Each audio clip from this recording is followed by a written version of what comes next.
Hey, how we doing? I'm Gur, and welcome back to another Yu-Gi-Oh battle.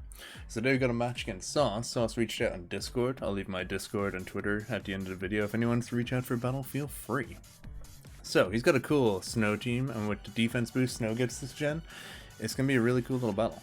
So, turn 1 here, he's going to lead off at 44, the Obama Snow, and he's going here to set up the Snow. I'm going to lead off with Courage the Cowardly Lion. And I'm kind of looking at this man's team, and he doesn't have anything that really wants to take an Overheat. So I'm just going to lock in Overheat turn 1 here and see what happens. He brings in the Gallade, and Gallade's not too thrilled about this because he takes a clean 80% from Overheat. So I'm thinking this thing's like Scarfed or something, so I'm going to dip into Bubbles, my Quagsire, and Bubbles is absolutely going to tank whatever this thing wants to put out. So he hits me with a Sacred Sword. But after the Rocky Helmet damage, that Gallade is barely hanging on for life. And on his switch, I'm going to throw up my Stealth Rocks. And he brings in 44 again, the Lewis Hamilton, the best flavor monster. Don't even at me.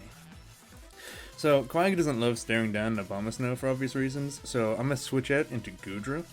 Because Goodra is the tank that can take any one hit and then clap back with a Flamethrower. So, he goes for Earth Power. And Earth Power does very negligible damage, and I lock in Flamethrower to clap back. He decides to preserve the tree, and he goes into Gallade, who comes in and just dies on rocks immediately. But he kind of gets to scout what move I was going to go for. So, Goodra gets to Flamethrower and spits some hot bars at absolutely nothing, but the crowd is loving it. And in comes Angry Dog. Now this thing's kind of a threat. It's kind of faster and stronger than a lot of my team. And I'm not looking forward to it. So, I'm going to bring in Bubbles again, because Bubbles kind of walls this thing out and makes it really hard for this thing to like gain any momentum. He goes for the Stealth Rock. He gets up those mid-game rocks, and I'm like, huh. So I think he's going to stay out because he can't do much to Quagsire. I'm going to lock into Yawn, expecting a switch. So he brings in Frozone, the Frostmoth, and I get the Yawn off, and now he's drowsy as heck. And not wanting to take a nap on the field, he switches and goes back into the Angry Doggo.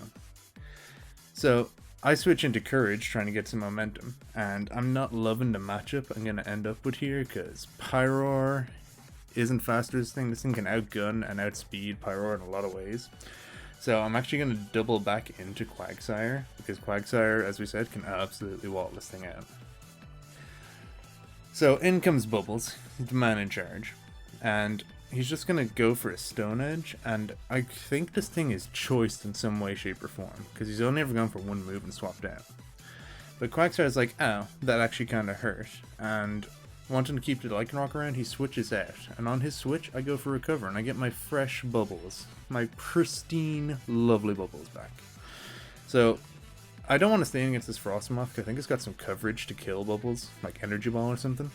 So I'm actually going to bring in Courage the Cowardly Lion again, as he opts for the Defog. So he gets rid of the rocks on his side of the field and my side of the field. Which is, it's fine. My team doesn't love rocks either. So I'm going to make a spicy little prediction here, that Lycanroc's going to come in to try and wall this thing, and check this out. We are rocking some secret tech here. We're rocking the Power Herb Solar Beam. So that's more than enough to KO like 12 of these Lycanrocs back to back. So look at this damage. Bop. So that's a big threat in his team taken away, and his Glade is already down, so his physical attackers, he's not looking too hot on. But Abomasnow comes in to set up the Snow again, and Pyro's like, hey chief, I'm not done. So he fires off an Overheat and drops 2 Mons back to back. Young Courage is out here repping the NU Mons like no other Mon has in the past. But now that the Snow is up, in comes Polar Express, and Pyro's job's kinda done, and I'm cool for him to go down to an Earthquake or something. And this Beartic is sufficiently terrifying. So I need a way to chip it down gradually. I notice he's Life Orb, and he's going to lose 10% every turn, so I'm thinking if I can just chip him out with a Mon or 2, Pawmot can probably come in and take this thing out. So I bring in my Talonflame, my Angry Burb. He's got the Angry Dog, I've got the Angry Burb. And he's going to go for an Icicle Crash. And with the Gale Wings Brave Bird damage, we get another 30%, another 10 after Life Orb, so he's sitting a little under half right now. And I'm looking at this thing and thinking, well, if I bring in Quagsire, he's going to take more Life Orb damage. I can probably set up the rocks for the late game, once again. And then this thing can chunk itself down, and Pawmot can hopefully come in and clean up. So after 2 Icicle Crushes, my guy Bubbles goes down. But Bubbles, good job. So we've got some Stealthy Rocks back up on his side of the field. And this bear tick's looking pretty low now after all that like life orb recoil. So Pawmot's looking pretty good, and he's going to come in and go full tear with the punching glove up on top of his head. And I'm going to fire off a Mach Punch and hopefully KO this bear.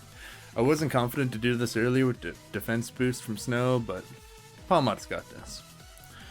So Pawmot goes for the Mach Punch and it's gone. It drops the Polar Express like an iceberg. So he sends in Frozone to Frostmoth, and he hasn't burned up his Terra yet. And as you can see, he goes for the Terra, and I'm sitting here like, anything but Terra Fairy. Anything but Terra Fairy. And he Terra Fairies. Got him with the Terra Fairy. So, I lock in close combat, just hoping to get some damage off, maybe hoping for like 50%. And Pawmot's not here to play games. That's like 75-80% with a close combat. So, this thing goes for a Quiver Dance, and that's sufficiently terrifying on its own. But I'm kind of looking at that HP range and thinking that Pawmot might be able to just take him out with a Mach Punch because of the Terra Fighting Stab. So we go for a Mach Punch and we absolutely drop that thing. And, you know, Pikafu's out here picking up KOs left, right, and center. So lastly, in comes the Shelf, and the Snow actually stops. So in comes his Avalugg. And the Avalug's staring down Pawmot, thinking that he's screwed because, you know, there's nothing more intimidating than a little, like, rodent with a giant punching glove on his head. So I go for a close combat. It actually lives, which I was surprised at. But I think my opponent knew his goose is kind of cooked here, because he just went for an iron defense. I think I had like 3 mons in the back at this point, so I can see why. But I'm going to fire off another close combat here, and that's pretty much going to lock up the game. But that was a super fun battle, and please, someone hit me up on Discord, Twitter, hit me up for some battles. I'm always down. But GG to my opponent, Sauce, and thank you all so much for watching. I hope you enjoyed, and I'll leave my links at the end of the video. Come check it out, and hope you had a good time. Peace.